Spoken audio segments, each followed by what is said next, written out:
তৈরা বলছি, মমতা ব্যানার্জি বারবার করে বলেন যে তিনি বাংলার দরদি এবং বাংলা নিয়ে তিনি ভাবেন। আমরা দেখলাম এসআইআর নিয়ে তিনি ধর্নায় বসলেন গত 6 তারিখে। 7 কিংবা 8 খুব যদি ভুল না করি, যারা প্যারা টিচার তারা তার কাছে গেছিলেন যে আমাদের একটা অভিযোগ আছে, আমরা আপনার কাছে একটা লেটার দিতে চাই। হিজড়ে তাদেরকে টেনে বের করে পুলিশ ধরে নিয়ে চলে গেল। আজকে যেটা আমরা দেখলাম যে সুমন বিশ্বাস এসএসসির তারা 3জন মিলে গেছিল, তাদের একটা চিঠি পুলিশকে বলেছিল, মমতা ব্যানার্জিকেও বলেননি, যে পুলিশকে বলেছিল যে আপনি এটা প্লিজ মমতা ব্যানার্জির হাতে একটু তুলে দিন।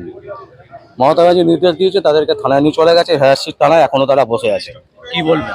না না, উনি হচ্ছে যেখানে উনি নিজের স্বার্থে ঘা লাগবে সেখানে উনি কারোর দিকটাই দেখবেন না। উনি এখানে এসআইআর এর জন্য ধর্ণা দিয়েছেন এবং যেভাবে হোক এখন ওনার মাথায় একটা বাজ পড়ে গেছে, কারণ 65 লাখ যে নাম বাদ পড়ে গেছে, এই 65 লাখের মধ্যে আমি ধরে নিই যদি 40 লাখ লোক এই ভোটটাও তৃণমূলের দিকে রিগিং ভোট আসতো, তাহলে এতদিন তার রমরমা বাজারটা এইভাবেই তাহলে চলে এসেছে।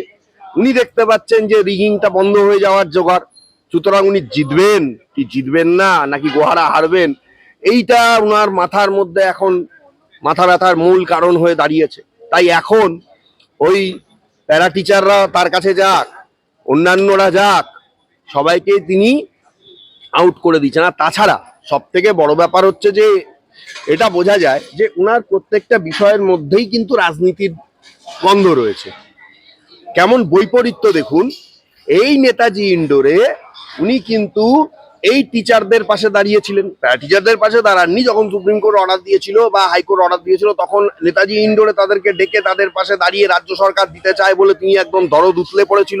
তাহলে আজকে আজকে যে মানুষগুলো তোমার কাছে এসে তাদের কাজের নিশ্চয়তা চাইছে, এই মানুষগুলোকে কাজের নিশ্চয়তা দিতে পারলে এই মানুষগুলো তো সিম্পল ইকুয়েশন যে তোমার দলকে ভোটটা দেবে, অ্যাটলিস্ট দিতে পারে। তাহলে এই জায়গা থেকে তুমি যদি ঘোষণা করতে জনদরদি একটা নেতা হিসাবে, নেত্রী হিসাবে, আমার মনে হয় বাংলার মানুষের কাছে তার ইম্প্যাক্টটা ভালো হয়ে যেত। কিন্তু এখন ওনার এমন একটা জগা খিচুড়ি অবস্থা হয়ে গেছে যে 65 লাখ থেকে 68 লক্ষ নাম বাদ পড়েছে। এই 68 লক্ষ নাম যে বাদ পড়েছে, এই যে রিগিং এর ভোটগুলো হাত থেকে বেরিয়ে গেল, এই জায়গাটা উনার মাথা ব্যথার বিশাল বড় কারণ হয়ে গেছে। এখন উনি আর কাউকে, কোনো কারোর কোনো কথা, কোনো বিষয়কে সহ্য করতে পারছেন না। এমনকি উনার পাশে থাকতে গিয়ে আমরা দেখতে পেলাম, আজকে মিডিয়াতে দেখানো হলো, চন্দ্রিমা ভট্টাচার্য তিনি নাকি কোনো একটা বিষয়ে ইলেকশন কমিশনারের সঙ্গে তর্কাতর্কিতে জড়িয়েছিলেন এবং চন্দ্রিমা ভট্টাচার্যকে নাকি ইলেকশন কমিশনার বাজে কথা বলেছেন, সেটাকে আবার তৃণমূল ইস্যু করেছে যে ইলেকশন কমিশনার নারী বিদ্বেষী।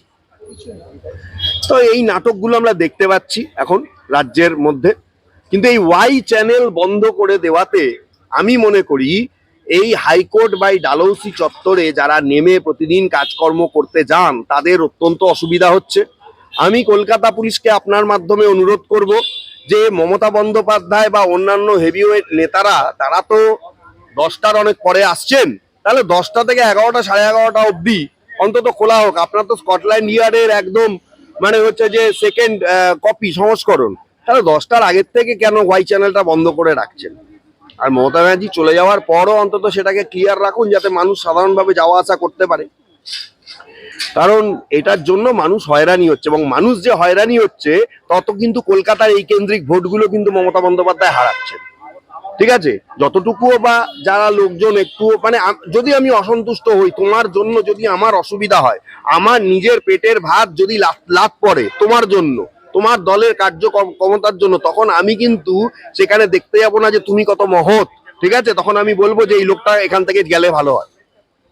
আমার মতন এরকম বহু মানুষেরই কিন্তু অসুবিধা হচ্ছে। বলছি, অভয়াকাণ্ডের সময় আমরা দেখেছি বারবার করে পুলিশের ওই জায়গাতেই করতে বাধা দিচ্ছিল এবং বারবার করে কোর্টে আসতে হচ্ছিল যে ওখানে করা যাবে কি যাবে না। তো এই ক্ষেত্রে কিছু হচ্ছে না এখানে? আজকে 6 তারিখ থেকে 9 তারিখ আপনি তো এটা মানে খুব চাইল্ডিশ একটা প্রশ্ন করলেন। এই প্রশ্নের উত্তরটা সারা পশ্চিমবঙ্গবাসী জানেন। তৃণমূলের যেখানে সুপ্রিমো কিছু করবেন সেখানে আবার পারমিশন লাগে? 144 জোনে বসে অভিষেক ব্যানার্জি যখন রাজ্যপাল ভবনের সামনে 100 দিনের কাজের বিরোধিতা করে 10 দিন মিটিং মিছিল করেছিলেন, 144 জোনে বসে তখন কলকাতা পুলিশ কোনো ব্যবস্থা নিয়েছিল? আরে এরা হচ্ছে পশ্চিমবঙ্গের মালিক বলে ধরে নিন, রাজনৈতিক মালিক। মমতা বন্দ্যোপাধ্যায়, অভিষেক বন্দ্যোপাধ্যায়, এদের আবার কি হবে? এরা মন্ত্রী। আগেকার দিনে আজকাল রাজা অ্যাবলিশ হয়ে গেছে, সেই রাজা মন্ত্রী নামগুলো থেকে গেছে। উনি হলেন মুখ্যমন্ত্রী, মুখ্যমন্ত্রী মানে রাজার সমান। সেই বিষয়টা একই রকম রয়েছে, যতই আইন দেখান আর যাই দেখান আপনি, উনার ডিসিশন, উনি যা চাইবেন তাই হবে। এর আবার অন্যতা কিছু হতে পারে নাকি? উনি যা চাইবেন তাই করতে হবে। উনি যদি এখন মনে করেন যে যতদিন না ভোট ঘোষণা হচ্ছে তার আগের দিন অব্দিও উনি ওয়াই চ্যানেল পুরো 24 ঘন্টার জন্য বন্ধ রাখবেন, উনি তাই করতে পারেন। উনার সেই ক্ষমতা আছে। সেখানে কোনো আইন এখানে বুড়ো আঙুল অনেকদিন আগেই দেখানো হয়। আর যে রাজ্যের মুখ্যমন্ত্রী বলেন আমি কোনো আইন মানি না, সুপ্রিম কোর্ট মানি না, সে রাজ্যের মুখ্যমন্ত্রী আইন ভেঙে কাজ করবেন, এতে অবাক হওয়ার মতন বিশেষ কিছু নেই। এবং তৃণমূল আসার পর তারা যত জায়গায় এই অনৈতিকভাবে ধর্ণা মিছিল সমস্ত কিছু করেছেন সবই বেআইনি ভাবে, আর অন্যান্যরা করতে গেলে তখনই অঙ্গুলি হেলন। এটা চিরকালই রয়েছে। এটা সিপিএম আমলের ঘরানা থেকে এসেছে। সুতরাং বলতে পারেন সেই ট্র্যাডিশন পশ্চিমবঙ্গে চালিয়ে যাচ্ছে, সেই সিপিএম এর ট্র্যাডিশন এখন চালিয়ে যাচ্ছে টিএমসি। বলছি শ্রমিক দা, যেটা গুরুত্বপূর্ণ প্রশ্ন, বার কাউন্সিলে যেখানে ভোট চলছে সারা রাজ্য জুড়ে, এই রকম পরিস্থিতিতে মুখ্যমন্ত্রী মমতা ব্যানার্জি ধর্ণা মঞ্চে একজন আইনমন্ত্রীকে প্রকাশ করছেন, মুখে বলছেন যে আপনি আইনের বিষয় দেখবেন, আজ থেকে আমি দেখবো আইনের পুরো বিষয়টা, আইনমন্ত্রী আমি পুরো দেখে নেব। এই যে বক্তব্য রাখা, এটা কতটা গ্রহণযোগ্য? যেখানে মানে একটা গুরুত্বপূর্ণ ভোট, এই ভোটের একটা এফেক্ট 2026-এ বিধানসভায় পড়বে। দেখুন, এই দলে মুখ্যমন্ত্রী ছাড়া কোনো মন্ত্রী, আমলা, এমএলএ, এমপি তাদের কথার কোনো দাম নেই, তাদের পোস্টের কোনো দাম নেই। যে কোনো দিন যে কোনো মুহূর্তে তাদের পোস্ট চলে যেতে পারে। ঠিক আছে? এইখানেও কয়েকজন হাইকোর্টে নিজেদেরকে অনেক বড় বড় হোমরা চোমরা ভাবতো, তাদের আমরা দেখেছি বিভিন্ন ভোটে পরাজয়ের পর তাদেরকে জাস্ট তাদেরই দলের লোক দল থেকে মানে তাড়িয়ে দিয়েছে। সুতরাং আমরা এগুলো চোখের সামনে দেখতে পাচ্ছি কি হচ্ছে। এখানে একটাই পোস্ট, বাকি সব ল্যাম্প পোস্ট। এর জন্যই এর দলের নাম তৃণমূল কংগ্রেস। আর আইনমন্ত্রীর অপমান, এটা মানে হচ্ছে আমাদের অপমান, আইনজীবীদের অপমান। কিন্তু আমাদের অপমান মুখ্যমন্ত্রী যদি নিজে দেখেন, তিনি এখানে তৃণমূলপন্থী যারা অ্যাডভোকেট রয়েছেন তারা বলবেন যে দিদি যেখানে নিজে দেখছেন সেখানে অন্যরা তো কারোর বলার কিছু নেই। আর এই দলে এইটা অভ্যস্ত। এই দলে আপনি যদি দিদির কথা মতো না চলেন, আপনি টিকিটই পাবেন না। ওই আইনমন্ত্রী এখানে একটা শব্দ বলতে পারবে না, কারণ আইনমন্ত্রী যদি বেশি কথা বলে এই ভোট থেকে টুকুস করে তার নামটা কেটে, সামনের এই যে নির্বাচন আসছে তার নামটা কেটে বাদ দিয়ে দেওয়া হবে। আইনমন্ত্রীর নামে এমনিতেই প্রচুর অভিযোগ রয়েছে, তার একটা হাত এমনিতেই ভেঙে দেওয়া হয়েছে। ওখানে চন্দ্রিমা ভট্টাচার্যকে আইনের বিষয়ে মানে হচ্ছে একটা স্পেশাল মানে ওই মানে তার অনেক ক্ষমতাটা বাড়িয়ে দেওয়া হয়েছে।